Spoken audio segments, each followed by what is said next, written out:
Welcome back to the channel, and if you are new here, you have arrived on exactly the right night, because the story we are about to tell is not one that lets you go easily. Before we begin, take a moment to get comfortable, because this is the kind of story that deserves your full attention, the kind that moves through you slowly and leaves something behind when it is done. If you enjoy supernatural romance with real emotional depth, stories about characters who are broken in quiet ways and healed in unexpected ones, then hit that like button now and let the algorithm know that this is exactly the kind of content you want more of. And if you are not subscribed yet, do it before we finish the first chapter, because you will not want to miss what comes after this. Now, let us begin. Part 1. The Girl Who Smelled Like Nothing. The Ironvale clan had a saying that every pup learned before they learned to run. A wolf who cannot smell their future has no future at all. It was not a cruel saying, not in the way the elders told it, wrapped in the pragmatic warmth of tradition, of preparation, of equipping young wolves with the understanding that their supernatural senses were not gifts, but necessities. In a world where mate bonds were detected through scent, where pack hierarchy was established through the layered perfume of dominance and submission, where danger announced itself on the wind long before it arrived with teeth, a wolf who could not smell was a wolf who could not survive. Ilara Voss had known since she was 7 years old that she was the exception to every rule the clan had ever made. She did not smell like nothing, to be precise about it. She smelled like herself, like the pine resin she collected from the northeastern trees every autumn, like the particular mineral sharpness of the water from the deep creek that ran along the eastern border of Ironvale territory, like warm skin and something faintly sweet that she could never quite identify.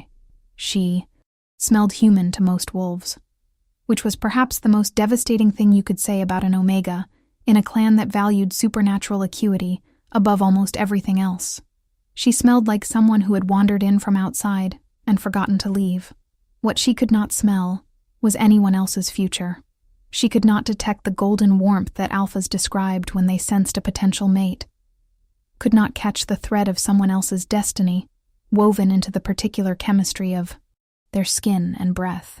She had stood in the center of Ironvale's great gathering hall during the spring revelation ceremony when she was 16, surrounded by 50 other young wolves her age, all of them turning slowly in the candlelit space with their eyes half closed and their nostrils flared, reaching for something she could not reach. Around her, gasps and sighs and sudden tears of recognition as wolves found each other across the crowded room, drawn by invisible threads that everyone else seemed to be able to feel. She had stood very still and smelled pine resin and stone, and the beeswax of the candles, and the faint metallic tang of the old chandeliers overhead, and she had felt absolutely nothing. The head elder, a silver-muzzled woman named Brenha, who had presided over 40 years of revelation ceremonies, had looked at Ilara with an expression that tried very hard to be kind and landed somewhere closer to pity.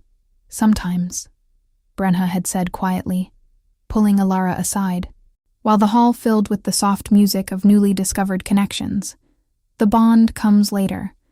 Some wolves need more time. She had patted Ilara's hand with fingers that felt like dry paper. We do not give up on anyone in Ironvale. Ilara had nodded and thanked her, and gone home to her small house at the edge of the settlement, and sat at her kitchen table for a very long time, listening to the distant sounds of celebration from the hall. And she had known, with the particular certainty of someone who has finally stopped arguing with something they have always understood, that Brenna was wrong. Not about giving up on her, about the timeline. The bond was not coming later.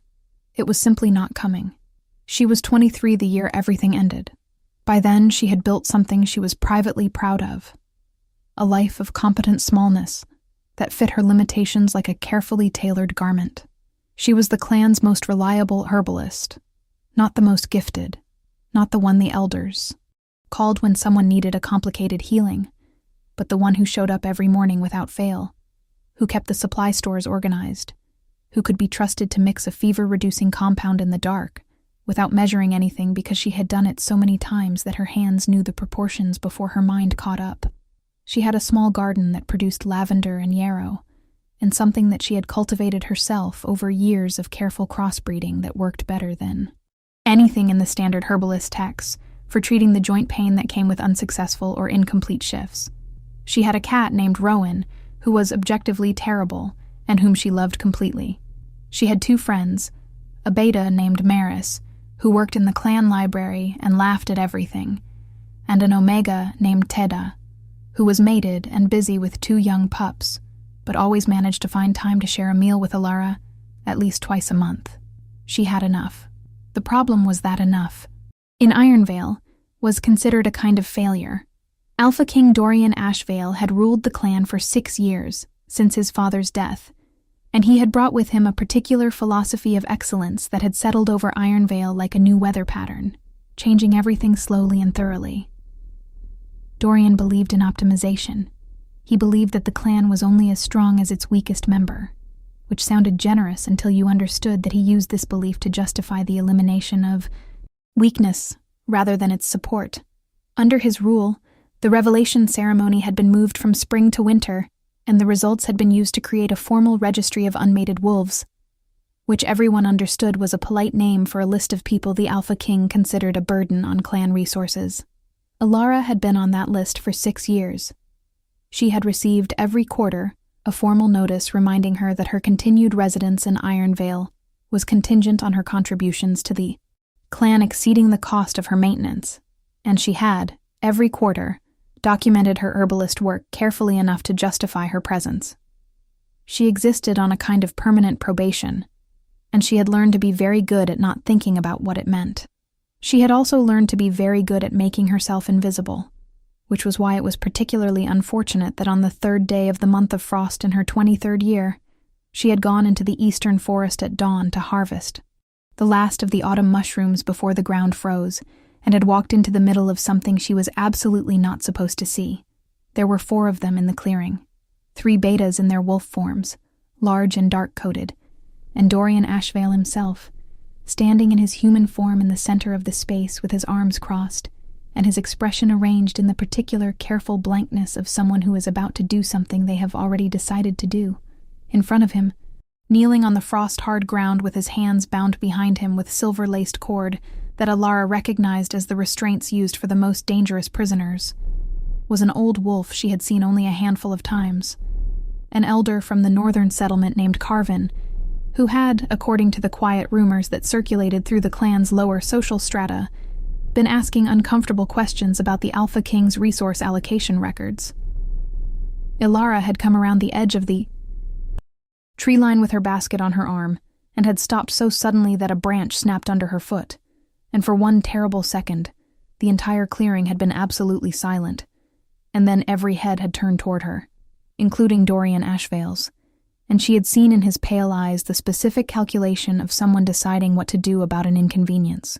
She had turned and run.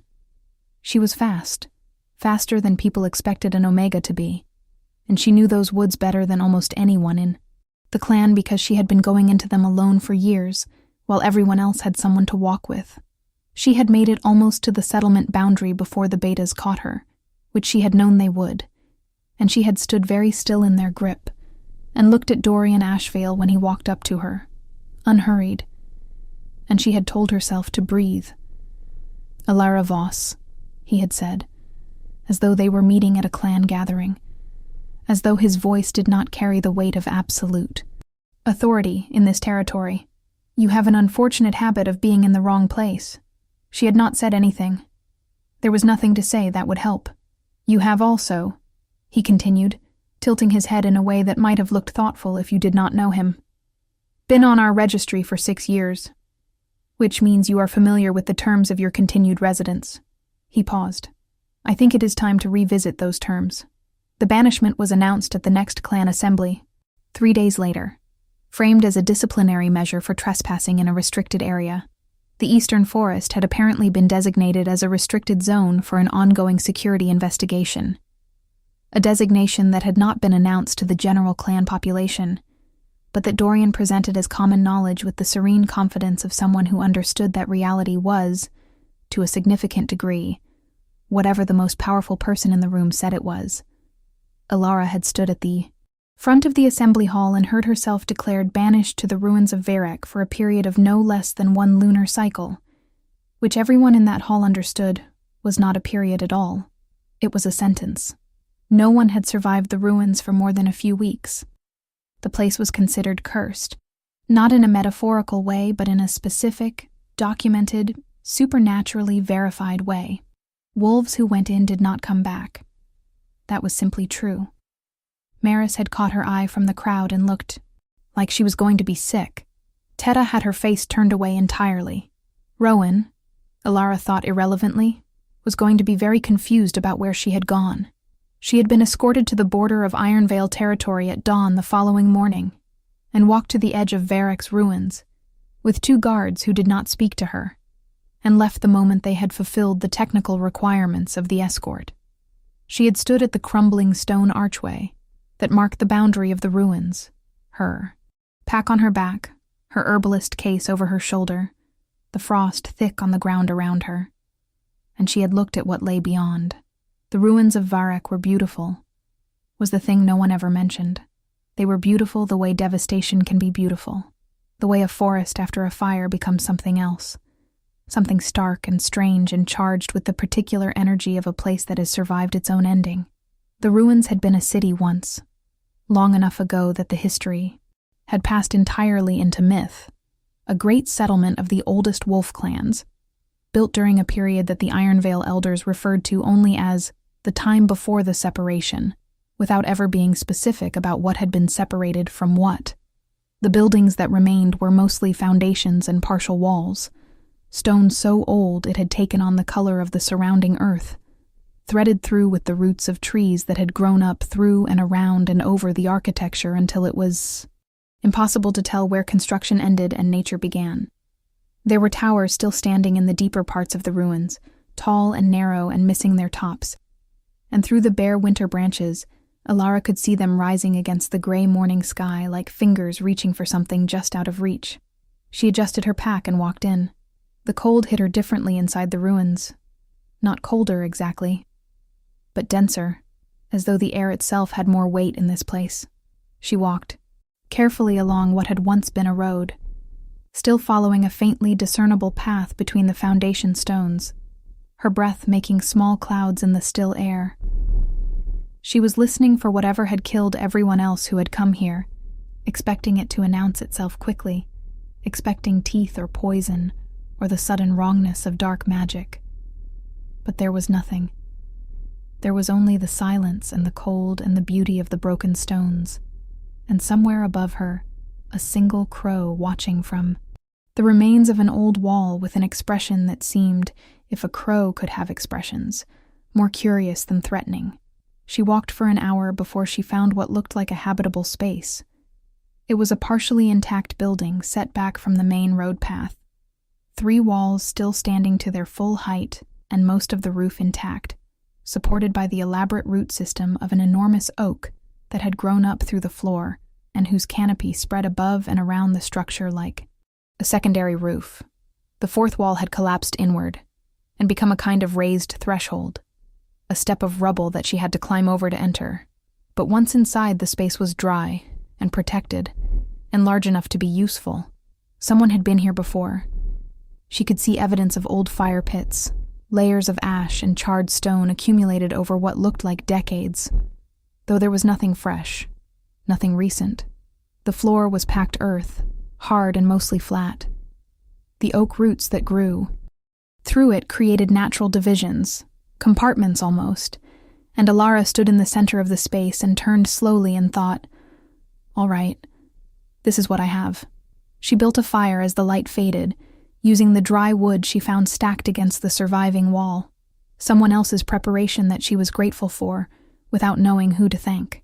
She heated water and made tea from her supplies, and sat with her back against the oak's massive trunk, and listened to the ruins settling around her in the cold, the small sounds of stone and root and wind through the towers. And she was afraid, but not the way she had expected. She had expected the fear to be about dying, about the curse or whatever force had killed the others who came here. Instead, the fear was quieter and stranger than that, the fear of someone who has had every structure of their life removed and is realizing that they are still standing and is not entirely sure what to do with that information. She fell asleep against the oak trunk with the fire burning low and dreamed of nothing. And in the dream of nothing, she had the distinct impression of being watched by something very old and very still and more interested in her than it had expected to be. If you are already feeling the pull of this story, drop a comment below telling me what you think Alara is going to find in those ruins.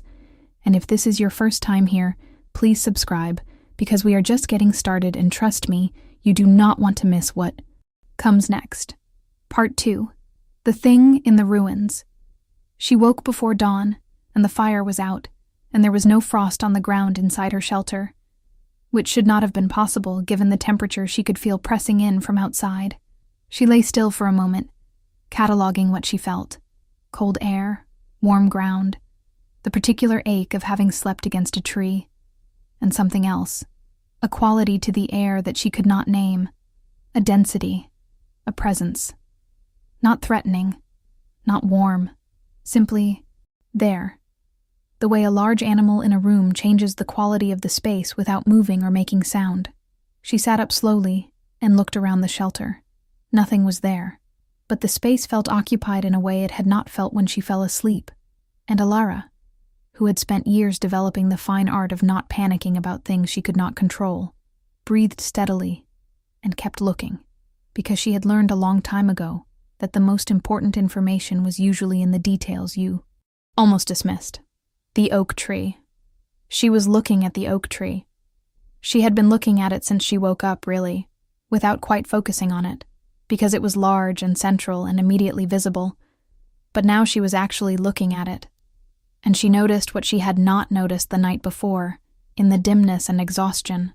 The bark of the oak was carved, not in the way that trees were sometimes marked by wolves claiming territory, rough scratches or claw marks, but deliberately, extensively, in a pattern that covered every visible surface of the trunk from the roots in the floor to the branches above the roofline. The carvings were symbols she did not recognize, old enough that the tree had grown around many of them, incorporating the markings into the living wood so that the patterns seemed less carved into the bark and more grown from inside it, expressed from the tree's own interior. She reached out and touched one of the symbols with her fingertips. The presence in. The air intensified, suddenly and dramatically, not moving toward her, not changing location, simply becoming more itself, the way a sound you have been half hearing becomes clear when you finally turn your full attention to it. Alara held very still with her fingers against the carved bark, and breathed and waited, and then from somewhere that was not quite a direction, not quite a location she could point to, she heard it. Not a voice, exactly.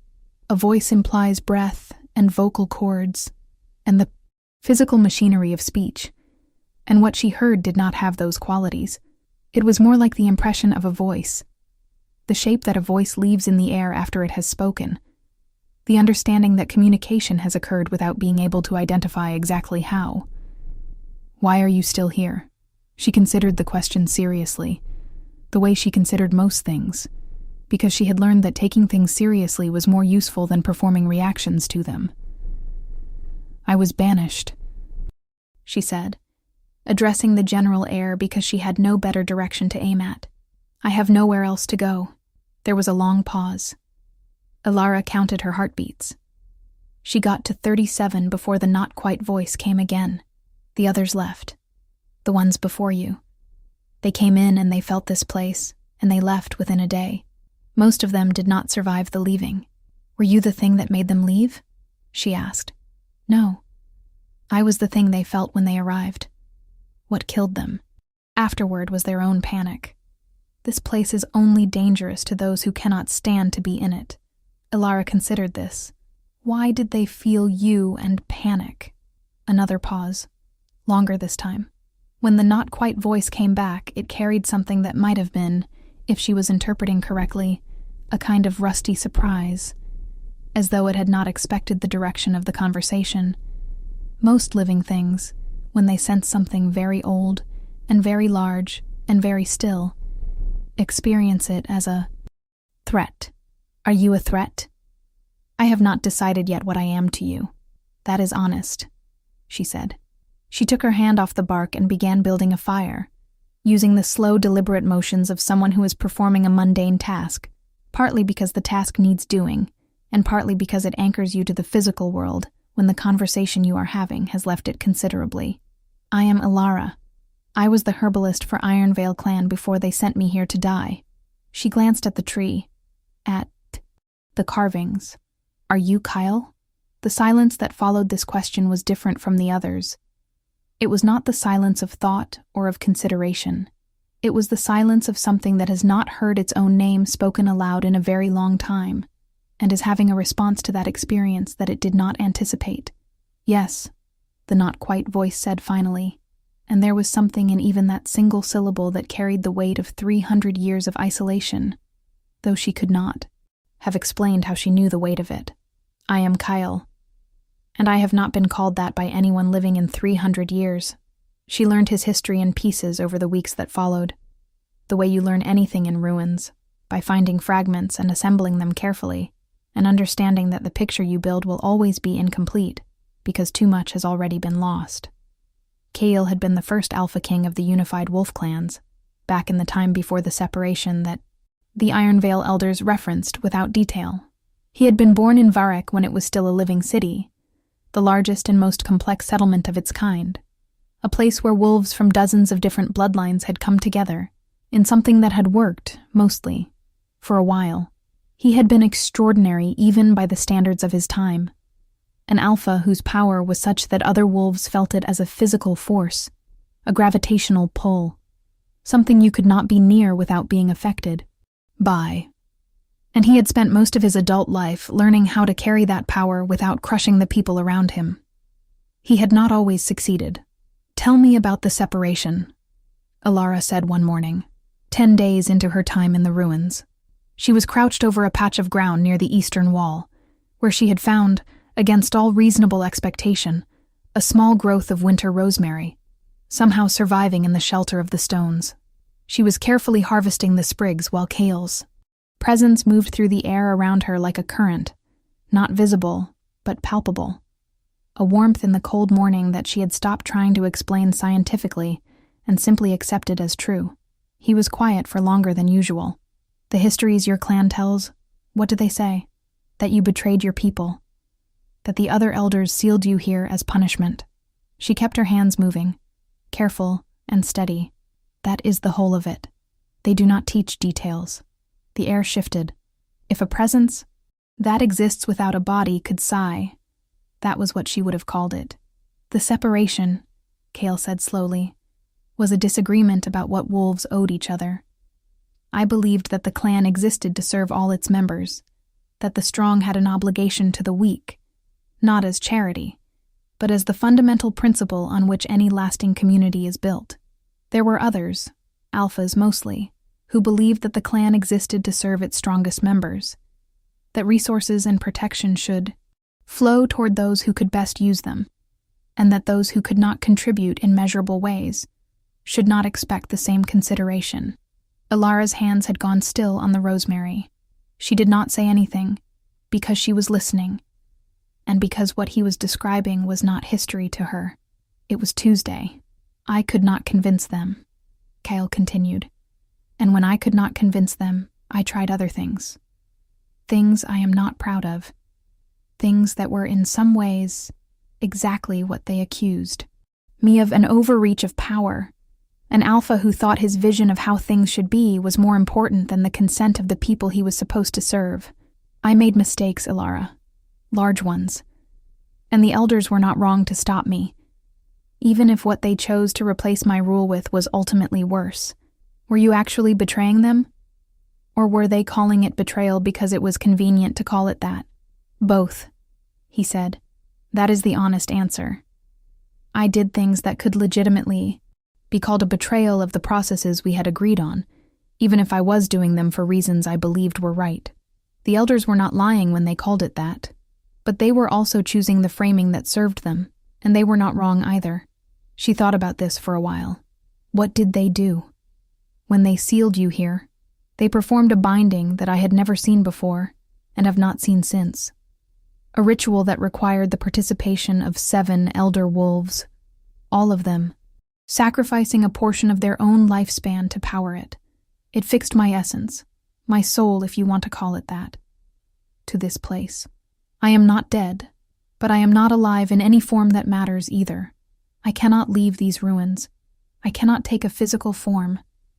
I can feel everything that happens in this territory, every stone and root and shift in the weather. But I cannot act on any of it. I have been here for 300 years, and in that time I have been nothing but witness. Are you in pain? The question surprised him. She was learning to read the texture of his silences, the way each one had its own quality, and this one was the particular quality of something that has been asked a question it has never been directly asked before, and is discovering that it has an answer it was not aware of. Not the kind you mean. Not physical pain. Something more like the feeling of being perpetually interrupted in the middle of a sentence. 3 centuries of incompletion. Alara sat back on her heels and looked at the rosemary sprigs in her hands, vivid green against the gray morning. I think, she said carefully, that you should know you are not the first person I have met who the people with power decided was more convenient to remove than to listen to. There was a warmth in the air then that had nothing to do with temperature.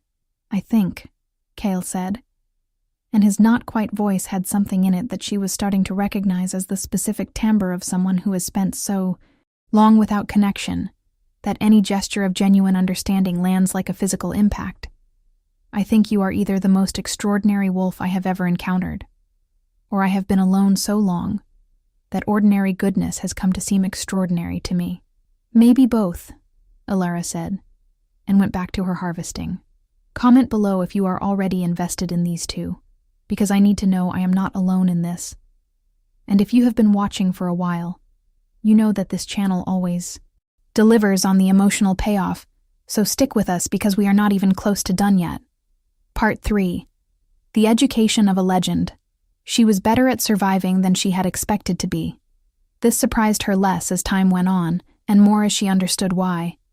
She had spent 23 years in Ironvale, living at the margins of a community that did not fully want her, and that experience had taught her things that more centrally located wolves did not know. How to manage with less, how to find resources in places others overlooked, how to be resourceful in the particular way of someone who has learned that they cannot rely on systems that were not designed with them in mind. She knew which plants survived hard winters and how to prepare them, which stones held heat and which were good for tool-making, how to read weather in the quality of the light and the behavior of animals who had no reason to mislead her. She built a proper shelter over the first 2 weeks, improving on the 3-walled structure by using a combination of fallen stone, carefully chosen branches, and the root network of the oak tree that she was beginning to understand as a kind of architectural partner. The oak responded to her in a way she could not explain, roots shifting almost imperceptibly to support the structures she built against them, branches lowering to hold weight she needed held. She mentioned this to Cale. "Is that you?" she asked, pressing her hand flat against the bark one afternoon, while snow fell outside the now waterproofed roof she had built with the oak's help. "In part," he said. "The tree is its own being.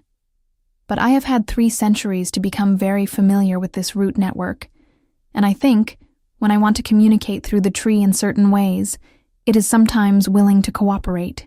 You can influence physical matter in small ways, in very small ways.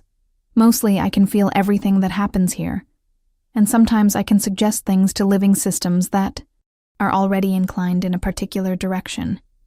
I cannot move stones. I cannot change temperature. I can make a root that is already growing choose to grow in a direction that might be useful. That is not nothing," she said. He was quiet for a moment. "No," he agreed. "After 300 years of believing I was completely powerless, it is genuinely not nothing." She had begun talking to him constantly. The way you talk to someone you live with, the way conversation becomes the texture of shared space rather than an event that requires preparation. She talked while she worked, while she ate, while she mapped the ruins in the small journal she had brought, and was now filling with careful observations, the layout of the foundations, the locations of surviving structures, the patterns of the carvings that appeared on almost every surface of the ruins if you looked carefully enough. She talked and Kyle responded, and they were, without either of them having made a deliberate decision about it, in the process of becoming each other's primary company, which was both the most natural thing in the world, given the circumstances, and also something neither of them had a template for. What was it like? She asked one evening. The city, before. She was sitting in front of the fire with her journal open in her lap, making notes about a set of carvings she had photographed with the small camera she had brought. Another item that had seemed irrelevant at the time, and turned out to be invaluable. Outside, the snow had been falling for 3 days, and the ruins were buried in white, which made them look different, softer. The hard edges of broken stone gentled into curves under the accumulated weight of winter. It was loud, Cale said, with something that Alara was beginning to recognize as nostalgia, a feeling she suspected he was surprised to still be capable of, not in a chaotic way. Loud with use, with people moving through it all day, with the sound of building and negotiating and arguing and celebrating. Wolves are loud when they are comfortable, when they feel safe. One of the things I missed most, in the early years, was the sound of an argument that was not about survival. People arguing about art, about philosophy, about which method of making bread was superior. Ordinary arguments. What was it built on? She asked. The city. What was the foundation of it? The idea that a wolf's worth was not determined by their rank in a hierarchy. He paused. We failed at that, in the end.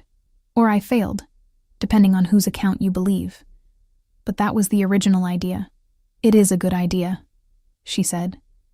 It is a very good idea.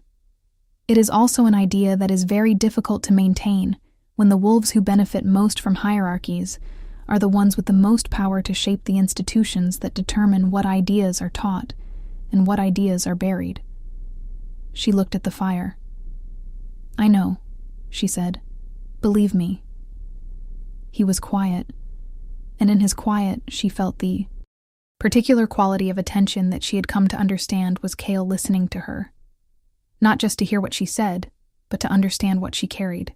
He did this, paid that quality of attention, and it was one of the most destabilizing things she had ever experienced, because she was not used to being listened to that carefully. She was not used to someone whose primary interest in her was understanding her. Tell me about the clan, he said. Tell me about your life there. The real version, not the summary. She had told him the facts already. The revelation ceremony, the registry, the banishment, but the real version, the interior version, the experience of being Alara Voss in Iron Vale for 23 years, that she had not told anyone, because no one had ever asked for it in quite that way before. She told him. She told him about being 7 years old, and understanding for the first time that she was different in a way that mattered, standing in the middle of a revelation game that the children played, a smaller version of the adult ceremony, where the pups would cover their eyes and try to find each other by scent, and being the only one who was never found. She told him about the way the other pups had not been cruel about it. Not at first, because children rarely start as cruel, but about the way the cruelty had accumulated over years, as the difference calcified from an interesting anomaly into a social fact. How she had gone from being the unusual girl to being the Omega who smelled wrong, and how those were two very different things to live as. She told him about her mother, who had died when Alara was 12, an illness that the clan healer had not been able to treat, and that Alara sometimes wondered, in her quieter moments, had been made worse by the subtle extra effort required to exist with a child whose difference was a social burden. She told him about her father, who had left Iron Vale when she was 4, and of whom she had no memories at all, only the second-hand shape of his absence, and the way it had echoed through her childhood in the things no one said. She told him about Maris and the library, and the hours she had spent there, reading everything she could get her hands on, not because she was particularly academic, but because books were a place where no one smelled like anything, where she existed on equal footing with everyone else, where the currency was attention, and she had plenty of that to give. She told him about the revelation ceremony at 16, and what it had felt like to stand in the center of the room while everyone else found each other, and how she had made it home before she cried, because she had learned very early that where you cry matters, that public grief in a community that already sees you as a deficit is a gift you cannot afford to give them. She told him all of it, and when she was done, the fire had burned down to coals, and the ruins were very quiet around them, and she felt, unexpectedly, lighter, as though she had been carrying the weight of the story in her chest for 23 years and had finally put it down somewhere, and the surface of the floor here was solid enough to hold it. "Ilara," Cale said. She waited. "What was done to you was wrong. I do not mean the banishment, though that was wrong also. I mean the entire architecture of what your life was built on. You deserved better. You deserved to be in a community that understood your value from the beginning instead of making you spend 23 years proving it under conditions designed to make proof impossible." She stared at the coals. "Most people would say that the system is just what it is, and I should have found a way to work with it better. Most people," he said, "have a significant interest in believing that the systems they benefit from are neutral and natural, rather than constructed and maintained for specific purposes. That is not wisdom. That is rationalization dressed in sensible clothes." She laughed, a real one, surprised out of her. "You have been alone for 300 years, and you are still this angry about injustice. I have been alone for 300 years, watching injustice reproduce itself in the community that replaced the one I failed," he said, and there was something in his voice that was both exhaustion and a fire that 3 centuries had not managed to put out. "Anger is not something I have ever been in danger of running short of. What I have been short of is someone to be angry alongside." She looked at the carved bark of the oak. She thought about what it meant to have anger with nowhere to go, to have fury at something real and wrong and no avenue for it except the silence of a dead city and the observation of a world you could not touch. "You are not alone now," she said. The warmth in the air was immediate and intense, and she felt it move through her like something she did not have a word for yet, like a recognition of something she had not known she was missing until the space where it went suddenly had something in it. "No," said Kyle. "I suppose I am not." Part 4. What the Ruins Remember. She had been in the ruins for 3 weeks when she found the archive. She had been systematically mapping the deeper areas of the ruins, partly because she had nothing else to do in the long winter days, and partly because Cale had begun guiding her subtly toward the places that held the most history, routes shifting almost imperceptibly to mark paths, the particular quality of the air changing when she was walking toward something worth finding. She had come to trust these signals with the same confidence she trusted her own instincts, which was saying something, because her instincts had kept her alive here when everyone had expected the ruins to kill her. The archive was in the deepest part of the central ruins, beneath what had once been the largest building in Varek, which Cale told her had been the assembly hall, the place where the clan leaders had gathered to make decisions together. Most of the hall had collapsed centuries ago, but beneath it, accessed through a narrow stairway that she nearly walked past twice before the route signal directed her back to it, was a stone chamber that had survived entirely intact. She stopped in the entrance with her lantern raised and looked at what was inside. The walls of the chamber were covered floor to ceiling with more of the carved symbols she had been documenting, but here they were, densely packed, organized in a way that suggested not decoration but record. And in the center of the chamber on a low stone platform were objects, dozens of them, sealed in what appeared to be a preservation material she did not recognize, a substance that had kept everything inside it unchanged for 3 centuries. Journals, their bindings intact. Small boxes of material she could not identify through the sealing substance. And in the center of the platform, larger than everything else, a flat stone tablet covered in the same carved symbols as the walls. But these ones she could read, because somewhere between 3 weeks of exposure and Cale's quiet guidance, she had been learning the language, though she had not quite realized it until she stood in the archive and found the symbols resolving into meaning in her mind. She read the first line of the tablet and her hand tightened on the lantern. It said, "For the one who was sent away and found us anyway." She looked up at the ceiling of the chamber. "You knew someone would come here eventually," she said. "You prepared for it." "I have had 300 years," he said, "and I could feel the ruins entire. Every object in this room, I know what it contains. I moved things here over decades, directed the roots to preserve what I could, arranged what I thought would be useful." He paused. "I did not know you specifically, but I knew that eventually someone would come who could bear to stay. I wanted to be ready." "What is in the journals?" "The truth," he said simply. "The history that was not taught. The records of the separation as it actually occurred, including the testimonies of the wolves who survived it, who were later prohibited from sharing what they knew. The evidence that what was done to me was not purely justice, but also, significantly, a political elimination of a voice that those in power found inconvenient." She looked at the sealed platform. The journals, the evidence, 3 centuries of documentation, waiting.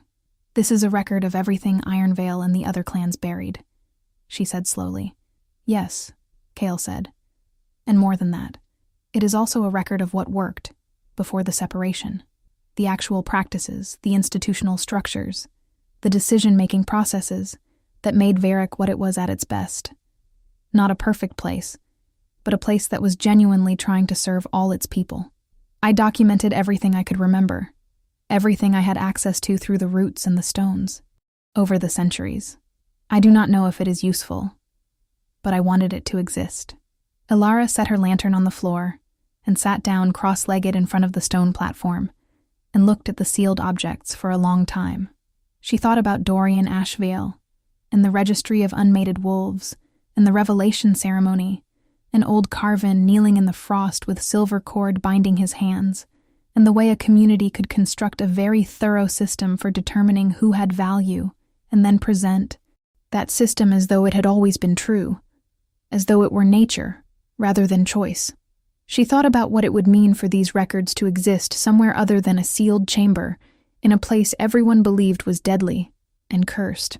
She thought about Maris in the library, who had looked at her like she was going to be sick, and Tetta who had turned her face away, and whether either of them had been asked for their complicity, or whether it had simply been arranged around them the way complicity usually was, through silence and the path of least resistance. "Kyle," she said, "is the curse real? The thing that kills people who come here?" "There is no curse," he said. "The story of the curse was told to keep people away. There is nothing in this place that will harm someone of sound mind, who is not trying to harm it. What killed the wolves who were sent here before you was their own terror and the impossible conditions of their exile, not any supernatural force. So I could leave," she said, "if I chose to." "Yes." He paused. "You could have left weeks ago. The boundary is not guarded by anything. The Ironvale guards believe the curse will stop you, and they do not check." She had half suspected this. She had pushed at the edges of the ruins carefully, testing, and found nothing that felt like a barrier except the barrier of her own uncertainty. "You did not tell me," she said, and it was not quite an accusation. "I was afraid," he said, and the words seemed to cost him something, seemed to require more from him than most things he said. "I was afraid that if you knew you could leave, you would leave, and I have not had anyone to talk to in 300 years. And I am aware that is not a good reason to withhold information from someone, and I would understand if you are angry." She sat with that for a moment. The honesty of it, the awareness, the fact that he had named his own selfishness, without being asked, without being confronted, simply because it was true. And he was someone who, even after 3 centuries of isolation, still thought that the truth was owed to the people you were in relationship with. "I am not angry," she said. "I understand the impulse, but you should know that I do not make it a habit to stay anywhere I am not choosing to stay." "Yes," he said quietly. "I know, and I would not want you to." "Then I will tell you that I am choosing to stay. For now." She looked at the archive around her. "There is a great deal of work to do. Keep watching, because the next part is where everything starts to shift. And I promise you, it is worth every second of patience you have spent in this story. If you want to be notified the moment new content goes up, make sure you have the notification bell on. We are getting to the part where the ruins start to give up their most important secrets. Part 5. The Question of Form. It happened on the night of the full moon, 5 weeks into her time in the ruins. Ilara had learned that the full moon affected Kale differently than it affected living wolves. For living wolves, the full moon was a time of heightened power and sensation. The pull toward wolf form stronger, supernatural senses sharpened. For Kale, who existed as something between and beyond normal categories, the full moon was the one time each month when his ability to interact with the physical world expanded significantly, when he was most himself, most present, most capable of being felt as something close to real, rather than something close to imagined. She had gone out into the ruins at midnight, because the moon was extraordinary, and she had never been afraid of the dark the way some people were. And she stood in the center of what had once been the main plaza of Varek, with the white light falling all around her and the snow reflecting it back, and she thought she had never in her life seen anything so beautiful. The air changed. Not dramatically, not all at once, but incrementally, a thickening and warming that was familiar by now, but amplified. The presence she had been living with for 5 weeks, becoming suddenly much more present, occupying more of the space around her, closer and more distinct. She turned in a slow circle, feeling it, and said quietly, "Is this what it is like? On the full moon?" "Yes," said Kyle, and his voice was different. Still not voice exactly, still the impression and shape of communication, but clearer than usual, more dimensional, as though someone had turned up the resolution on a signal she had been receiving at low quality. "This is the closest I come to being in the world. Once a month, for a few hours, I am almost here." She stopped turning. She was facing the large oak at the edge of the plaza, the one that was different from the others, taller and darker, its winter bare branches making complex patterns against the moon-bright sky. "Can you show me?" she asked. "What almost here looks like." A long silence. Then the air moved, and the moonlight did. Something she could not quite explain, gathered or condensed or paid attention in a particular way. And she watched as the space in front of the oak became occupied by something that was not quite physical, but was more than suggestion. Not a body. Not yet. More like the memory of a body, the shape that a presence leaves in space when it has inhabited it long enough. She could see that he had been tall, living, that his frame had been broad in the way of old alphas, the ones before the separation, who had developed their physical forms through actual use, rather than the performed display of power that modern alphas cultivated. She could see that his hands, half present in the moonlight, were a working person's hands, marked by use, by building, by the kind of labor that does not announce itself as power because it is too busy being practical.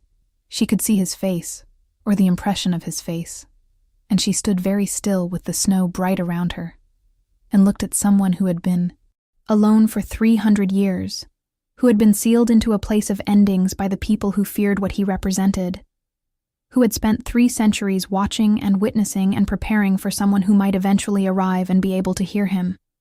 She looked at him and he looked at her, and the quality of attention between them was something she did not have a word for in any language she knew. "You were not what I expected," she said softly. "What did you expect?" His voice was clearest had ever been, still without breath and body behind it, but something that was trying to be, something that the moon was helping along. "Honestly, I expected something frightening, something that matched the legend." She looked at the almost shape of him in the moonlit air. "You are the opposite of frightening to me. I do not know what to do with that, what you are to me," he said slowly, as though finding words for something that had not needed words before.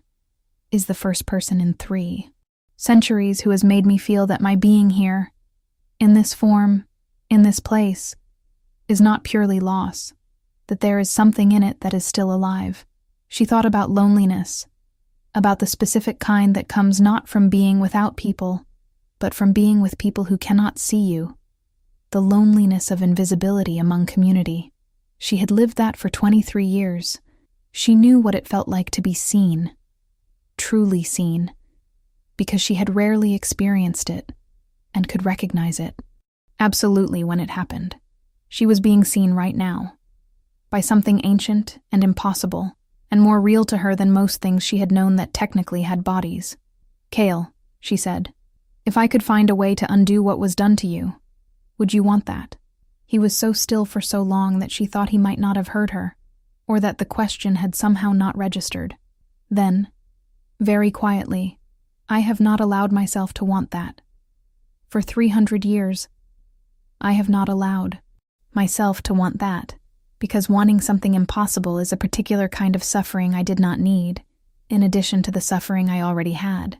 But, if it were possible," she pressed gently, "if it were possible," he said, and she could hear in his not-quite voice the tremendous weight of 3 centuries of enforced non-existence and the tremendous fragility of hope that has been suppressed so long that letting it surface feels like a physical risk.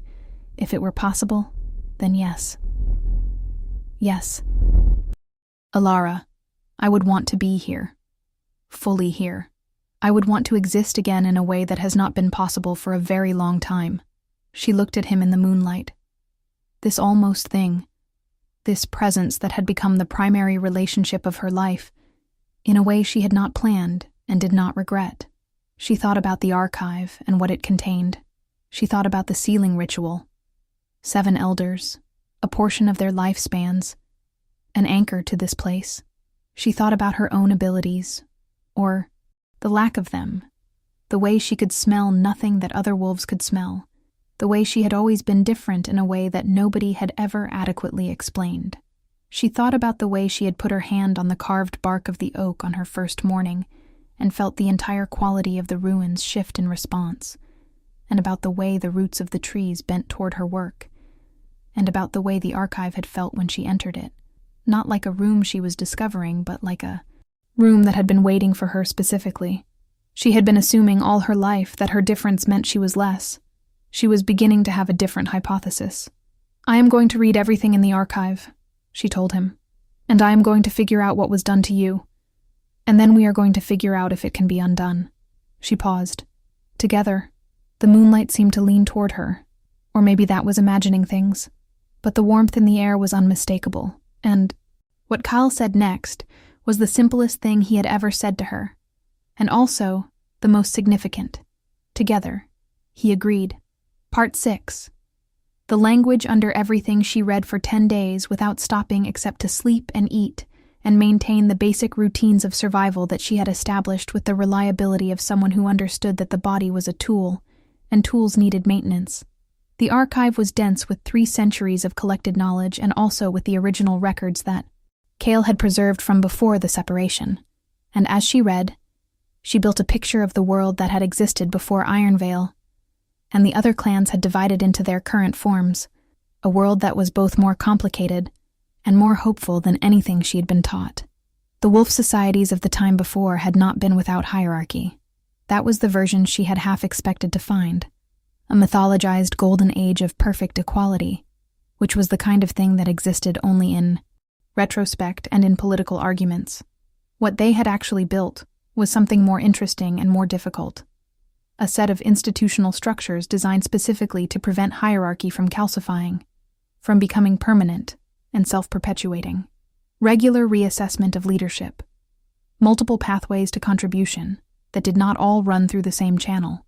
A formal process for challenging decisions that was actually used, not just theoretically available. And most importantly, an understanding that the purpose of community was the flourishing of all its members, codified not as sentiment, but as law, as the actual baseline from which every other decision was measured. It had worked, imperfectly, for 200 years. Then the power holders, gradually and then quickly, had begun to undermine the structures that constrained them. And when Kale had tried to stop them by methods he admitted in his own documented testimony were sometimes wrong in their execution, they had. use those methods as justification to remove him entirely, and to reframe the removal as justice, rather than as the elimination of an inconvenient voice. The reframing had worked. 3 centuries later, the wolf clans believed they were living in the natural and inevitable order of things, not in the deliberate construction of people who had benefited from the dismantling of better systems. But what transfixed her most was not the history. It was the section of the archive devoted to the binding, ritual. Cale had documented everything he could reconstruct about the ceremony that had sealed him, piecing it together from residual evidence in the ruins, and his own experience of it from the inside. It was a ritual of anchoring, he had written. An anchoring requires not just a chain, but a key, and the key is not a material object, but a specific quality of power. She read that sentence 3 times. Then she went to find Cale. "The binding," she said, standing in front of the oak with the relevant portion of the document in her hands, copied into her own journal in the careful shorthand she had developed over weeks of transcription. It requires a specific quality of power to undo it, not raw power, a specific kind. Yes, he said. She had noticed that when she brought him information from the archive, his voice always had a quality she could only describe as both pained and relieved. The way it feels to have a wound finally examined by someone who knows what they are looking at. I reconstructed that much. I was never certain what quality was required. "I think I know," she said. The silence was enormous. She felt the entire quality of the ruins shift, the roots under the earth, the stones in the walls, the air itself, everything orienting toward her in the way that it did when Cale was paying the fullest quality of his attention. "Tell me," he said. She had been thinking about what it meant to smell like nothing. She had been thinking about it differently than she had ever thought about it before, not as an absence but as a presence of a different kind. Every wolf's scent was a composition of things: their bloodline, their status, their dominant emotional state, their mate bond if they had one, the particular supernatural signature of their abilities. What she did not have was any of those things, or rather, she had none of the things that other wolves were composed of. She smelled, to other wolves, like nothing. Like a blank space in the supernatural vocabulary. But a blank space was not nothing. A blank space was potential. A blank space was the one kind of space that could hold anything. "The binding uses a specific supernatural signature," she said slowly, working it out as she spoke. The way she always worked things out best, aloud, in conversation with someone who was actually listening. 7 elders, each contributing a portion of their own lifespan and their own power signature. The binding is made of their specific signatures woven together, like a combination lock that can only be opened with the exact same key, the exact same constellation of signatures. "Yes," Cale said, "which means it cannot be undone, because those 7 elders died centuries ago, and their specific signatures no longer exist." "Unless," Ilara said, "the key is not the specific signatures, but the absence of them.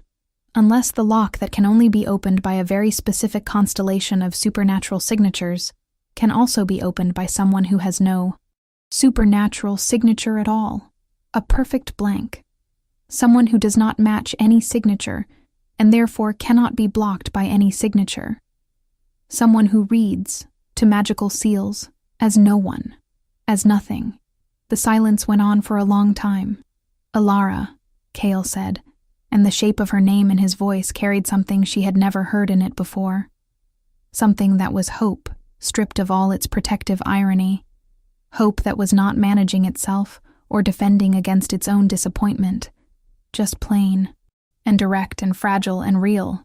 "Do you believe this is true?" "I believe it is worth trying," she said. "And I think my whole life has been, in some way, practice for this specific moment, which is a very strange thing to discover about yourself, but also not unwelcome." She felt what she had come to think of as his smile in the warmth of the air around her. "Tell me what you need to do," he said. She looked at her journal. She looked at the oak. She took a slow breath of the winter air. Cold, and clean, and smelling of pine and stone, and the faint mineral sharpness of the deep water. and something sweet she had never been able to identify. "Put your hands in mine," she said. And then, because he did not have hands, or whatever the equivalent is, "Be as present as you can. I am going to try to reach the seal. If you are absolutely holding your breath right now, I need you to leave a comment because I am so invested in these two. And the next few moments of this story are something I have been building toward from the very beginning. Remember to like this video so others can find it, and please share it with someone who loves a good supernatural romance, because this next part is everything.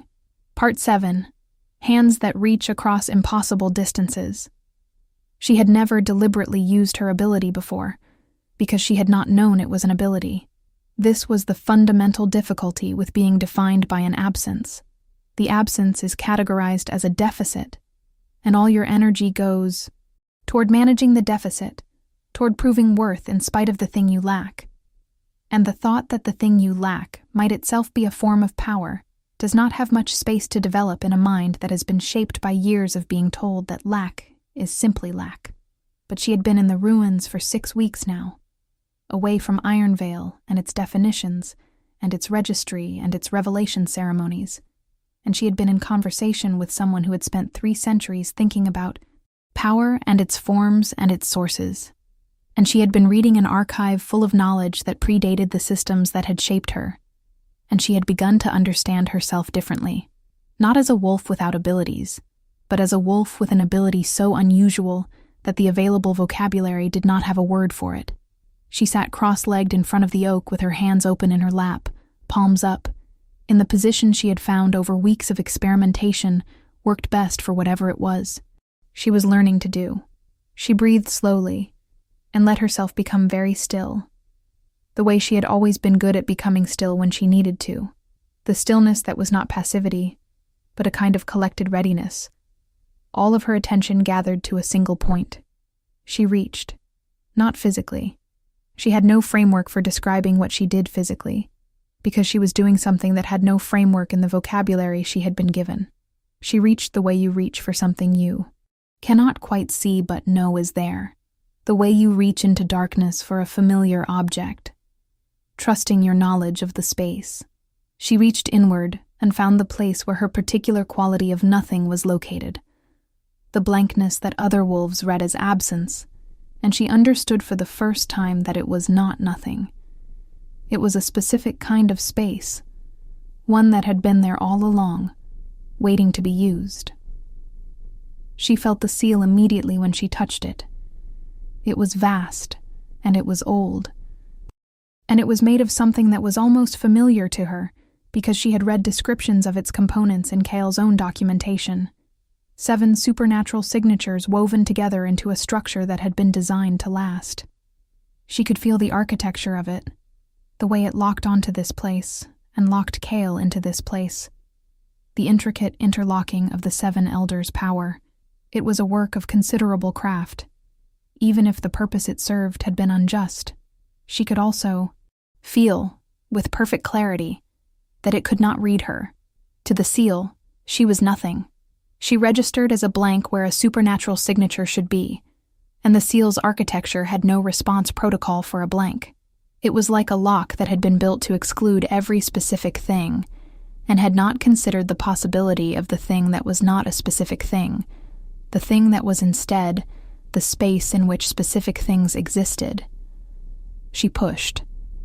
The seal pushed back, not with force, but with complexity, with the particular resistance of something very old that has been in place for a very long time and has become embedded in the structure of reality in the way that old things do, become part of the architecture rather than an addition to it. She pushed again, differently, not against the seal, but around it, through the gaps between the signatures, through the spaces that were not any specific thing, and therefore were, in their absence of specificness, hers. She heard Kale, not his voice, his actual self. The thing that had been speaking to her in impression and suggestion for 6 weeks suddenly felt enormously more real, more present, more himself, as though the mediation of the seal had been a layer of distortion she had not known was there until she began to remove it. She felt him the way you feel the presence of someone in a room with you, when you cannot see them, known by displacement, by the particular quality of the air around them, by everything that moves, slightly differently because they are there. She held the thread she had found and pulled gently, the way you pull a thread in a piece of weaving that has become tangled, not with force but with patience and precision, and the willingness to work slowly rather than risk breaking something delicate. Something shifted. She felt it in her chest first, then in the ground beneath her, then in the air around her. A quality change that was enormous and subtle at the same time. The way a light changing. From artificial to natural changes, everything in the room without any single visible thing being different. The roots under her moved. Not their slow suggestion movement, but actually moved. A shudder that ran through the network of the oak and every connected tree in the ruins. A system-wide response to something that had changed in the center of it. She heard a sound that was not sound, more like the memory of a very deep bell. The resonance of something struck once, and ringing outward through every connected material in the world. And then the air in front of her had weight. She opened her eyes, and Kyle was there. Not the moonlight impression of him, not the almost shape in the cold air. He was there, standing 3 feet in front of her with the oak behind him and the ruins around him, and the winter light falling on him like it fell on everything else. Like he was simply part of the world, simply present in it the way any living thing is present, taking up space and casting a shadow, and breathing. She could see him breathing. The slow, visible rhythm of a chest rising and falling with air that was being actually processed by actual lungs. He was tall. She had known that. He was broad, in the way she had half seen in the moonlight, with the kind of build that spoke of centuries of intended power, channeled into something quieter and more considered than pure dominance. His face was, she found, exactly what she would have guessed from 3 centuries of compressed attention and 300 years of accumulated thought, weathered in the way stone weathers, shaped by use, with eyes that were the particular color of the ruins themselves at midday, gray-gold, the color of old stone in good light, and in those eyes an expression she had no precedent for, because it was the expression of someone who had not been present in the physical world for 300 years, and was now present in it again, and was looking at the person who had made that possible. He looked at his own hands. He turned them over, slowly, looking at the palms and the backs, with the expression of someone reacquainting themselves with something they had nearly forgotten the reality of. He touched the oak tree behind him with his fingertips, and closed his eyes, and she watched the expression on his face move through something too complex to name. Then he looked at her. "Ilara," he said, and this time it was a voice, an actual voice, breath and resonance, and the full physical reality of sound. And the word had 300 years of context behind it, and one specific meaning, and she felt it move through her like the bell sound, like something struck once and ringing. "Hello?" she said, and her voice was a little unsteady, because this was a great deal to feel all at once. He crossed the space between them in 3 steps, and he sat down on the ground in front of her, mirroring her cross-legged position, close enough that she could feel the warmth of him, the actual physical warmth of an actual physical body. And he held out his hands with his palms up, mirroring her earlier position. She put her hands in his. His grip was warm and careful, the hands of someone who understood the fragility of what they were holding and had chosen gentleness as a form of strength rather than an alternative to it. She looked at the joined hands in the space between them and thought about all the things she had never expected to have, the connection she had never been able to sense in a revelation ceremony, the presence that had been waiting in the only place anyone thought to look when they needed somewhere to put what was inconvenient. "You freed me," he said. "You were not fairly bound," she answered. He looked at her with those old stone eyes, and she had the complete, undefended feeling of being seen by someone who had been paying attention to her since the moment she arrived, and who understood what they were seeing, because they had been watching very carefully and with great care. "What will you do now?" he asked. You could go back. To Ironvale. With what is in the archive, you could. She had been thinking about this for days. Yes, she said, but not to go back to what was there before. Not to slide back into a life on probation. She looked at the ruins around them, the broken stone and the deep roots and the winter light moving through bare branches. There is enough here. In the archive, the history, the institutional structures, the evidence. There is enough to start something real. She looked at him. But it requires leaving here and going back into the world. And it requires someone who has been thinking about better systems for 3 centuries and is not going to accept platitudes about the way things are as an answer. She met his eyes. I cannot do it alone. He looked at her for a long moment, with the full weight of what he had been, and what he was now, and what the world outside the ruins was going to be for someone who had been absent from it for 3 centuries. I have not been in the world for 300 years, he said. I know. It is going to be very strange. Probably. I am not certain I will be good at it. At existing in it again. At being among people who have inherited the very systems I failed to prevent. Cale, she said, and his name in her voice had the same weight that hers had carried in his, the same accumulation of weeks of attention and care, and the specific knowledge that comes from being truly listened to. You have been good at existing since the moment I got here. You have been good at it in the most difficult circumstances possible. I think you will figure out the rest. He looked at their joined hands. Together, he said. And it was the same word from the same conversation weeks ago. But it meant more now, because he was here, actually here, in the world, with her, together. She agreed. Part 8. The work of returning.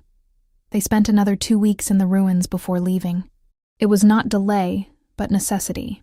Cale had 300 years of physical reconstitution to manage, his body reforming through a process that she monitored with all of her herbalist knowledge, and that he managed with the particular stoicism of someone who has learned to endure discomfort without drama, because drama does not make discomfort shorter. He was weak at first in ways that would have been concerning if she had not understood why, if she had not been able to track the progress of his recovery with the same systematic attention she brought to everything. She made him tea that was too bitter, and he drank it without complaint. She made him food that was not sophisticated, the best she could do with winter wilderness provisions, and he ate it with an expression of concentrated appreciation that suggested he had forgotten what it was like to have taste, and was experiencing the sensation of flavored food with a depth of attention most people reserved for more dramatic pleasures. She watched him learn to walk at full strength again, to carry his own weight with confidence, to inhabit a physical body with the ease that comes from practice, and she thought about the word embodiment, about what it meant to be back in a body after 3 centuries of not having one, and she was gentle with him in the ways that mattered.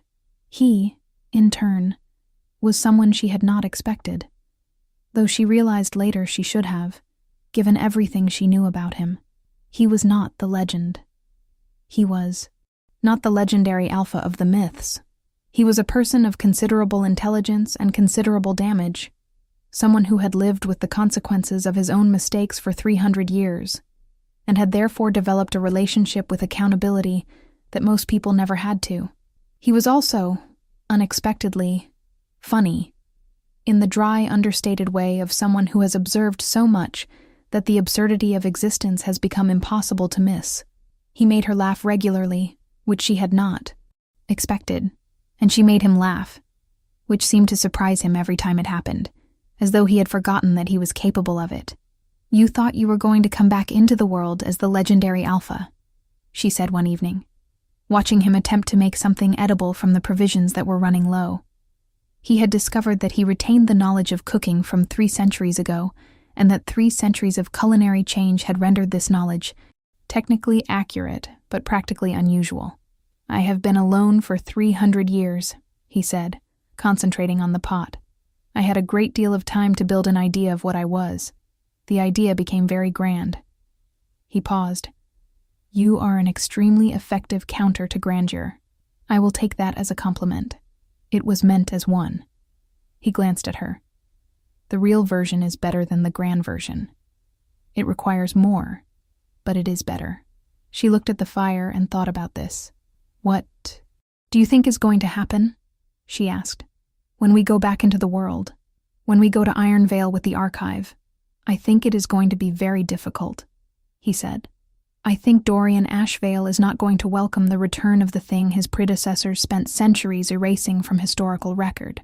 I think there are going to be people who benefit from the current system and who will not give up those benefits without a fight.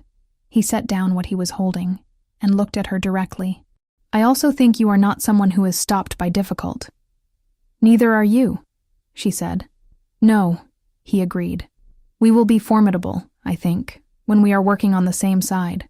She thought about what that looked like, what it meant to go back into Iron Vale not as the Omega on probation, who had been sent to die, but as something else entirely, something that did not have a name yet in the clan's vocabulary, because it had not existed before.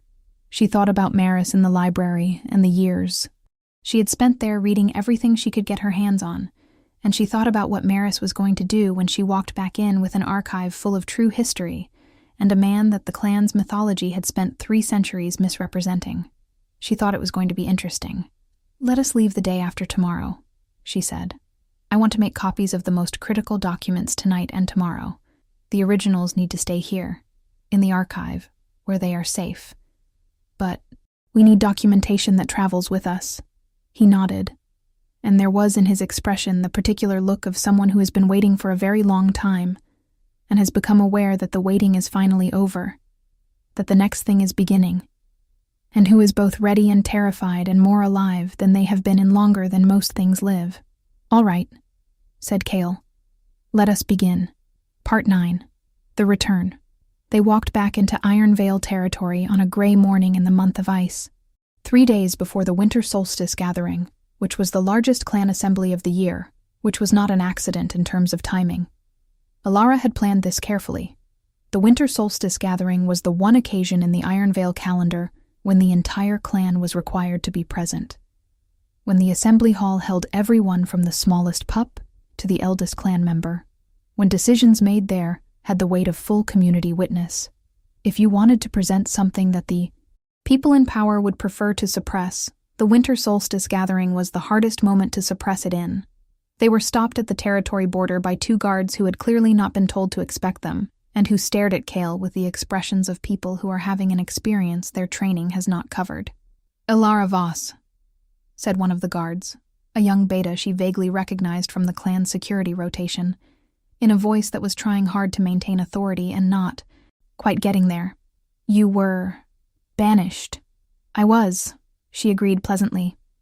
And now I have returned. This is Kyle. She paused deliberately. You may have heard the name. The guard looked at Kyle, who looked back at him with the particular quality of presence that 3 centuries of compressed existence had produced, which was not aggressive or threatening, but was simply enormously, quietly real, the way ancient things are real, with the full weight of what they have endured behind them. The guard made a decision, sensibly, to send a message to the Alpha King rather than to attempt to physically prevent 2 wolves from entering territory, where one of them had lived her entire life, and the other was beginning to suspect was not going to present the physical obstacles that the guard was theoretically prepared to manage. They walked past him into Iron Vale, while he was still composing his message. The settlement reacted to them in waves.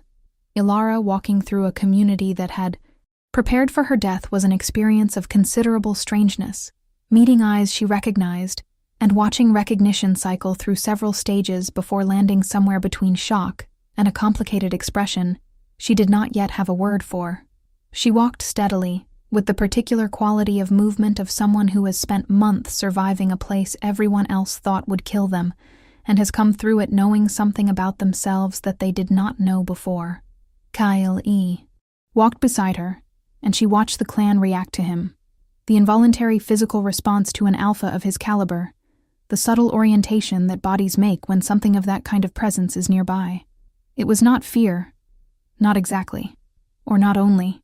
It was the response to something genuinely old and genuinely powerful that was not performing its power, but simply having it. And the difference was something you felt in your chest before your mind caught up. They reached the assembly hall at mid-morning, and Maris was outside it. Because Maris was always outside the library at this time of morning with her tea, and when she saw Alara, she made a sound that was mostly not words, and crossed the distance between them, in a way that might technically have been called running, and held on for a very long time. "I thought you were dead," Maris said into Alara's shoulder.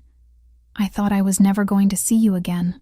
I am very difficult to kill," Alara said, and held on just as hard. When they separated, Maris looked at Kale with an expression that moved through several things very quickly. "This is," she said carefully. "Kale," Alara said. "Yes, the one from the myth. He is very," Maris said, and then did not finish the sentence, which was unlike her. "I have so many questions." "You are going to have access to the complete historical record," Alara told her. "I think that is better than questions."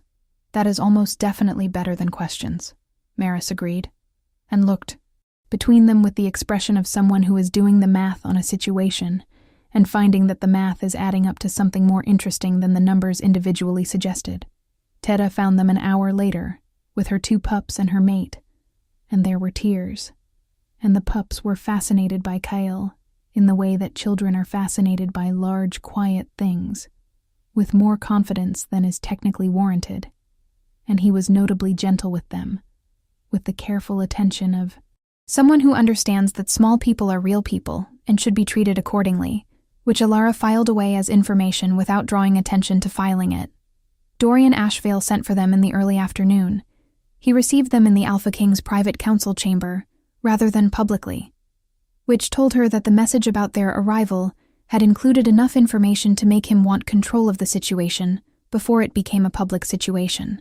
He was sitting when they arrived, which was a deliberate power posture, and he looked at Alara with the particular expression of someone who has had a plan go wrong and is in the process of recalculating. Then he looked at Kale, and even Dorian Ashvale was not immune to the presence of something that old and that real, and she watched him recalculate more extensively. "Ilara Voss," he said, and his voice was very controlled. "The ruins were supposed to be the end of this." "They were," she agreed. "But what ended there was not me. What ended was the seal that the ancient elders placed on someone your predecessors, and their predecessors have spent 3 centuries pretending to be dead." She looked at him steadily. "I thought it was time to have a more accurate historical record." She laid the first of the copied documents on the table in front of him. He looked at it without touching it. She could see in his expression the understanding of what it was, the recognition of the symbols and the text, and the comprehension of what it meant for this to exist outside the ruins. "The complete archive is sealed in Varek," she said, "in the original location where Kale preserved it over 3 centuries. You cannot destroy it without returning to the ruins and dismantling the preservation system that has kept it intact, which is woven into the root network of every tree in that territory, which I suspect you will find is a project of some complexity." She paused. "I also have copies, and Maris, who is the most thorough librarian I have ever known, has now also made copies. It is a redundant system." She watched him think. She had thought, in the abstract, that this moment might be satisfying in the particular way that justice is satisfying, the righteous relief of something being corrected. But sitting here, she found that what she felt was more complicated than that. She felt tired. She felt the weight of 23 years of proving her right to exist in a community that should not have required proof. And she felt the weight of 3 centuries of history sitting in the archive. And she felt the particular heaviness of being in a room with someone who had caused real harm and was currently doing the math on whether to cause more. Kyle spoke for the first time since they had entered the chamber. "I am not here for vengeance," he said, and his voice in this enclosed space was a remarkable thing, carrying the quality of enormous presence in a register that was quiet enough not to be threatening, but substantial enough to be absolutely clear. "I want you to understand that, because I suspect that is what you are most afraid of. I have not come back into the world to punish the descendants of the people who put me away. I have come back because there is a better way to build things than this, and the knowledge of how to do it has been sitting in those ruins for 3 centuries, and it should not wait any longer." Dorian Ashvale looked at him for a long moment. And if I say, no, then the documents become public knowledge at the winter solstice gathering in 3 days, Alara said. And the community of Ironvale has the opportunity to decide what it wants to do with the information that its Alpha King banished an Omega to her death because she witnessed something inconvenient, that the entire hierarchy of the Revelation Registry is built on a misunderstanding of what Omega wolves without obvious mate signals are and what they are capable of, and that the historical tradition of this clan was deliberately and systematically distorted to erase evidence that a better system is possible. She kept her voice level. You have 3 days to think about whether you want to be on the right side of that conversation or not. She and Kale stood up together, at the same time, with the particular quality of coordinated movement of people who have learned each other thoroughly enough that they no longer have to communicate it in words. 3 days, she repeated. We will be at Maris's house if you want to talk. They left Dorian Ashvale sitting in his council chamber with the copied documents in front of him, and the understanding that the situation was no longer what he had thought it was. Part 10. The Winter Solstice. The next 3 days were the most interesting 3 days of Alara's life, which was saying something given that the preceding 8 weeks had also been fairly remarkable. Word moved through the clan in the way that significant information always moves through tight communities, not in a single wave, but in a complex pattern of person-to-person conversation, of the spreading of documents and the asking of questions, and the gradual, uneven process by which a community confronts the gap between what it was told and what was true. Maris had been strategic with the copies. The library, in Maris's hands, became a space for document review and conversation. People coming in throughout those 3 days to read and to sit with what they were reading and to talk about it with each other. Kyle spent those days in a way that was not what Alara might have predicted for someone returning to the world after 3 centuries. He did not attempt to lead. He did not position himself as a figure of authority. He walked through the clan settlement with her and talked to people, individually and in small groups, listened more than he spoke, answered questions when asked with the particular honesty of someone who has had 300 years. To think about where he went wrong and is not interested in managing that history, he told people directly about his mistakes, about what he had done that was unjust, even in service of just intentions, about the things he would do differently, and the things he did not know how to do differently yet. He was, she observed, remarkable in rooms in the way that people are remarkable when they are being completely real, when there is no gap between who they are presenting and who they actually are. People responded to that. They could not help responding to that. She spent those days managing logistics, working with Tada's mate, a methodical beta named Corin, who worked in clan administration and had a gift for systemic thinking, to map out what a reform proposal might actually look like. What specific changes to what specific structures would be required to build something closer to what the archive documented had worked before. It was not abstract. It was specific.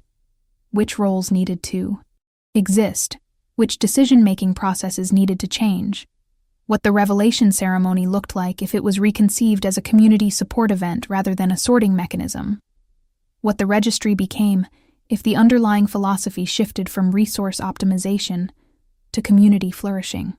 Dorian Ashvale came to Maris's house on the 2nd day. He came without guards, which she registered and did not comment on.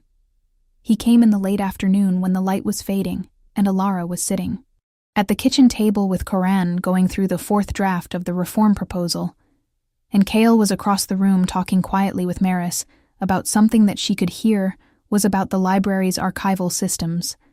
The kind of practical conversation that she was beginning to understand was how Kale rebuilt connection through the useful and the specific. Dorian sat down and looked at the documents on the table and then at Alara. "What you did," he said finally, without preamble, "in going to the eastern forest that morning, you witnessed something that I intended to remain private." "I did," she said.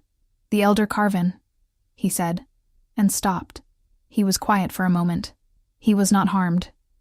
"What you saw was the beginning of a conversation I handled very badly, and was not intending to proceed with in the way it appeared." She looked at him steadily. "Where is Carvin now?" "In the northern settlement, still asking questions." Something passed across his face. I did not answer him.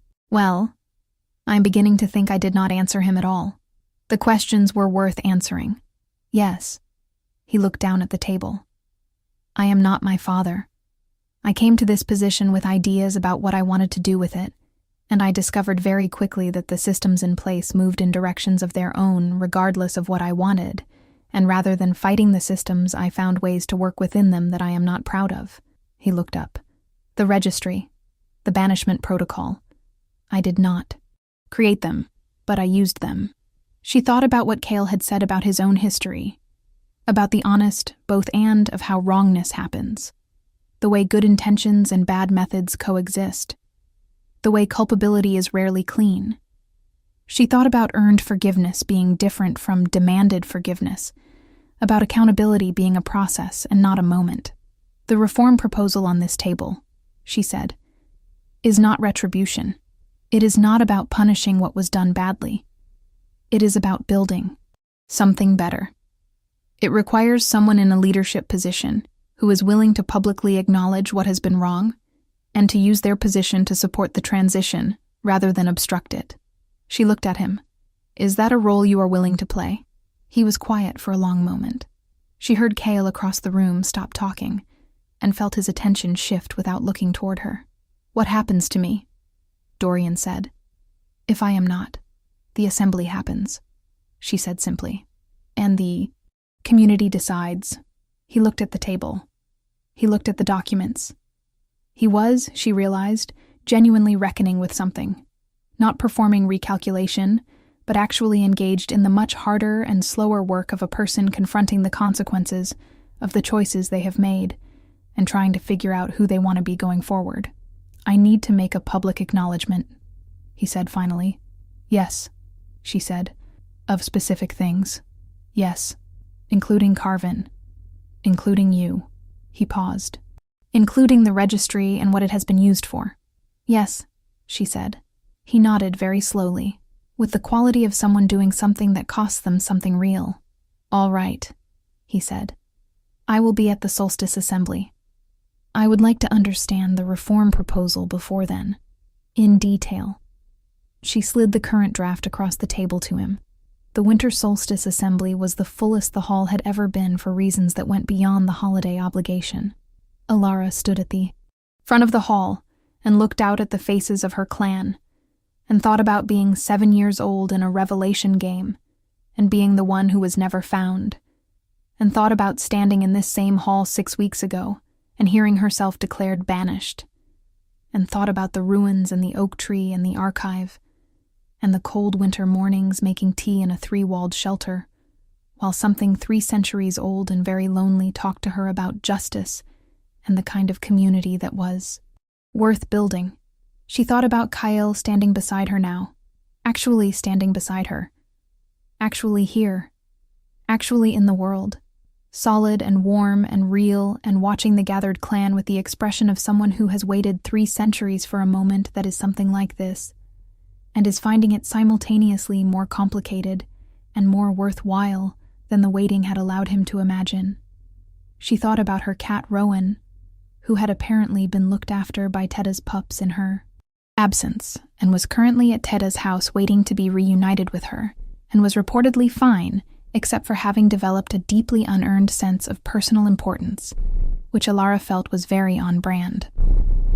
Dorian Ashvale spoke first, because that was part of the agreement, and he did what he had said he would do, with the halting, uncomfortable specificity of someone doing a genuinely difficult thing rather than performing a comfortable version of it. He named the registry and what it had been used for. He named the banishment and his own role in it. He named Carven and the Eastern Forest and what had happened there. He did not excuse these things. He explained them with the honesty of someone who had spent 2 days looking hard at himself and had found things he did not like and was choosing to be specific about them. Because vagueness was a form of protection he had decided he could not afford. The hall was very quiet while he spoke. Then Alara spoke, and she was not someone who had ever considered herself a public speaker, not someone who had ever stood at the front of a room and commanded attention, but she had spent 23 years thinking about things that mattered, and 8 weeks in a ruins, with someone who had spent 3 centuries thinking about things that mattered, and when she spoke it was from that accumulation, with the particular clarity of someone who knows what they think and has decided that the time for keeping it quiet has ended. She spoke about the archive and what it contained. She spoke about the time before the separation and what had actually happened and why. She spoke about what had been deliberately erased from the historical record and why the erasure had served certain interests and not others. She spoke, simply and directly, about what a community that was actually built around the flourishing of all its members might look like in practice, because she and Corin had spent 3 days making it specific enough to be imaginable, rather than merely ideal. She spoke about being the Omega who smelled like nothing for 23 years, and what it had actually meant, what the absence of a conventional mate signal in an Omega actually indicated, which was not deficiency but a different quality of power that the available vocabulary had not been designed to recognize. She was not the only one, she told them. She was simply the one who had happened to walk into the ruins and find the information that made sense of it. Kyle spoke last. He did not speak for long. He said what he had come to say, which was that he had made mistakes 300 years ago that he did not intend to make again. That the work of building a more just community was not the work of a single leader or a single moment, but the accumulated daily work of a community that held itself accountable. That the most important thing the archive preserved was not evidence of old wrongs, but knowledge of what had worked, and the understanding that it could work again if people were willing to do the actual labor of building it. He said that he was here. He was present in the world again, because of a wolf who had been told her whole life that she lacked the abilities that mattered, and who had turned out to have precisely the ability that nothing else in 3 centuries had managed to supply. He looked at her while he said this last part, and the entire assembly hall was watching them, and she looked back at him, and there was nothing performed about any of it, nothing arranged for the room's benefit. Just 2 people who had found each other in the most unlikely possible location and built something real in the most difficult possible conditions, and were now standing at the front of a community that needed what they had built. There was a long silence after Cale finished speaking. Then Maris started clapping, because Maris always knew when to start something, and the hall followed, and it was not the uncomplicated celebration of a community that had gotten everything right, but something more honest than that. The sound of a community that was beginning to understand something, and was choosing to move toward it rather than away. Epilogue. What was built? They did not build it quickly. That was the first and most important thing to understand about what came after the winter solstice assembly of the month of ice in Alara Voss's 23rd year. The reform, as it came to be called, was not an event, but a process. Not a victory, but a practice. Not a thing that happened once and then remained, but a thing that had to be maintained and revisited and fought for regularly by people who were willing to do that work as an ongoing commitment rather than a one-time gesture. Alara and Cale had known this before they ever stood at the front of the assembly hall, because the archive documented very specifically what had worked in the time before the separation, and also what had caused the erosion of those things. And the erosion had been gradual and had required sustained counter-pressure to prevent. The registry was the first thing to go. Dorian signed the dissolution order in the presence of the full community council, which was itself a new thing. A council that had previously been entirely composed of alphas, now restructured to include representatives from across the clan's population, with a formal selection process that did not begin and end with the Alpha King's preference. Carvin was invited back from the northern settlement, and his questions were answered, publicly and specifically, and it turned out that Carvin had more questions after that, and more after that, and the answers to those questions led to further changes in the accounting and resource allocation structures that had, quietly, been funneling clan resources in directions that benefited the already comfortable at the expense of those who had less. The revelation ceremony was reconceived over 6 months of community conversation, facilitated by, among others, Maurice, who turned out to have extremely strong opinions about institutional design that she had been keeping carefully to herself for years. The new ceremony was not about sorting, it was about connection and community, and the recognition that the ways wolves find each other and build lives together were more various than any single mechanism could capture, and that the clan's role was to support those various ways rather than to validate only the ones it had previously recognized.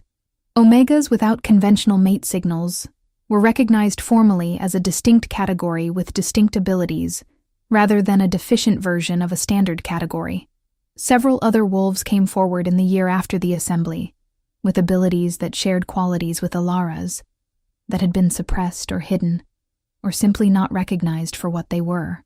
Kyle spent the first year learning the world again, which was a process that he and Alara navigated together, with the same combination of patience and humor that had characterized their time in the ruins. He was not, as he had warned her, always good at it. He had 3 centuries of perspective that occasionally made him insufferably certain about things that the people around him were still working out, and he was better at acknowledging large historical injustice than at managing the small daily frictions of community life. And he had opinions about decision-making processes that were highly informed, and not always well received by people who were hearing them for the first time. He was also someone who listened with the quality of attention that she had experienced in the ruins, and that turned out to be, in the broader world, genuinely rare and genuinely valuable. He listened to people in the community who felt unheard, with the patience of someone who had been unheard for 3 centuries and knew the difference it made to be genuinely received.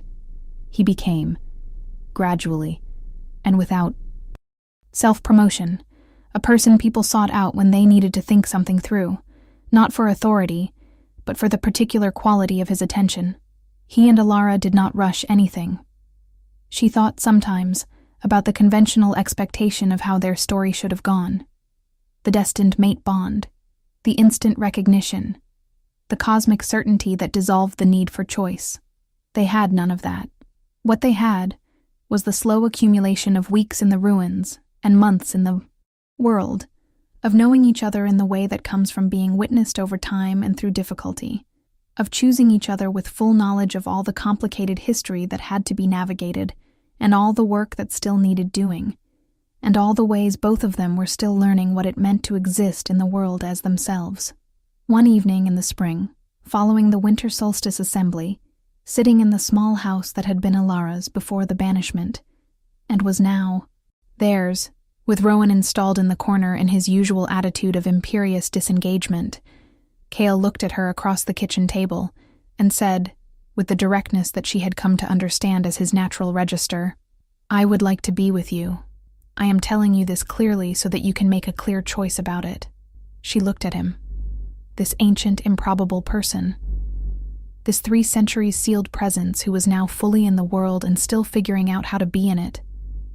Who made her laugh and challenged her thinking and helped with the washing up and talked to her about justice with a passion that had survived 300 years of enforced silence, and who looked at her, always, with the full quality of attention that she had spent 23 years not receiving from the world she lived in. "I would like that too," she said. "I am telling you clearly, so you know it is a choice." He reached across the table, and she put her hands in his, and it was not the binding of a seal or the magic of a mate bond or the predestination of a cosmic system.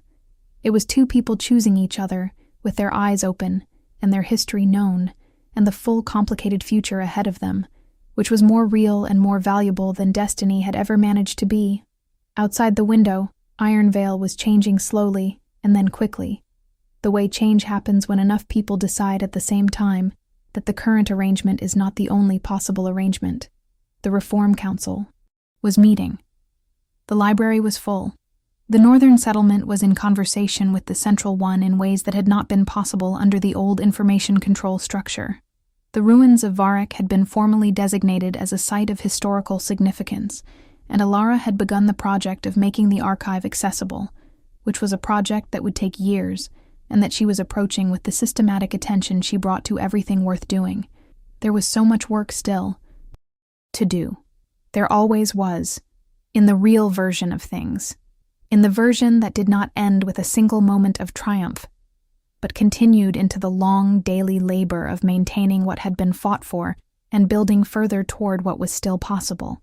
But there was spring light through the kitchen window, and Rowan was pretending to sleep in a way that fooled nobody, and Cale was telling her something about the northern settlement's resource allocation that was extremely detailed and that she was genuinely interested in, and she was home, in the truest sense of that word, in a place that was the sum of everything she had survived, and everything she had chosen, and everyone she had loved, and the very specific quality of being known.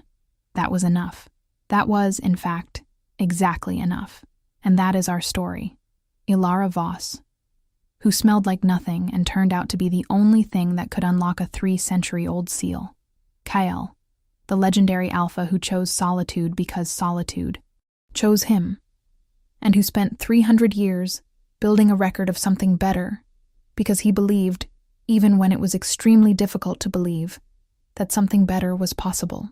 2 people who found each other in the ruins of what had been and built something real in the space where it used to stand.